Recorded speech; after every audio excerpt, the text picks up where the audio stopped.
وَمِمَّا رَزَقْنَاهُمْ، اور کچھ اس میں سے جو ہم نے انہیں دیا ہے۔ اب دیکھو کیا ہی بہترین اعلیٰ بات ہے، اللہ تبارک و تعالیٰ نے سارا مال لوگوں سے نہیں مانگا۔ تیسری بات وہ یہ ہے کہ رزق جو ہے، ہر عطا جو اللہ تبارک و تعالیٰ نے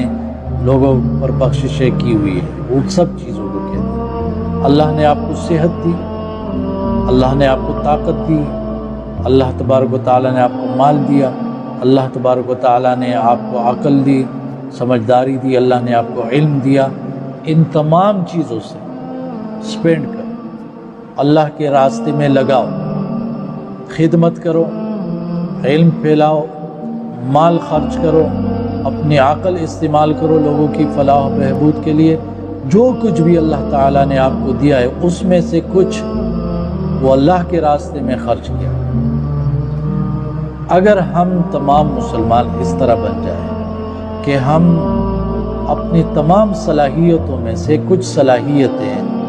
وہ لوگوں کی فلاح و بہبود کے لیے استعمال کریں، اللہ کے دین کے لیے استعمال کریں، اللہ کی رضا کی کاموں میں استعمال کریں، تو آپ اندازہ لگائیں کہ کس قدر خیر اس معاشرے میں، اس دنیا میں پھیلے گا۔ تو یہ خیر کی باتیں ہیں، سارے قرآن جو ہے سارا خیر پر مبنی ہے، تو یہ ساری خیر کی باتیں ہیں۔ تو ينفقون، اللہ کے راستے میں خرچ کرتے ہیں،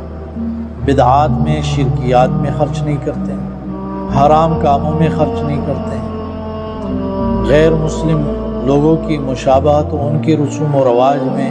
شریک ہو کے خرچ نہیں کرتے ہیں، بلکہ جو خرچ کرتے ہیں وہ اللہ کی رضا میں خرچ کرتے ہیں۔ چاہے یہ خرچ کرنا آپ اپنی بیوی بچوں پر خرچ کرتے ہیں، اپنے والدین پر، اپنے رشتہ داروں پر، یتیموں مسکینوں پر، اللہ کے راستے میں، مساجد، مدارس، جہاد فی سبیل اللہ و علم اور علماء اور طلباء پر، خیر کے کاموں میں، خدمت خلق میں، جو بھی خیر کے راستے ہیں اس میں کچھ حصہ یہ لوگ خرچ کرتے ہیں۔ زکوٰۃ بھی دیتے ہیں،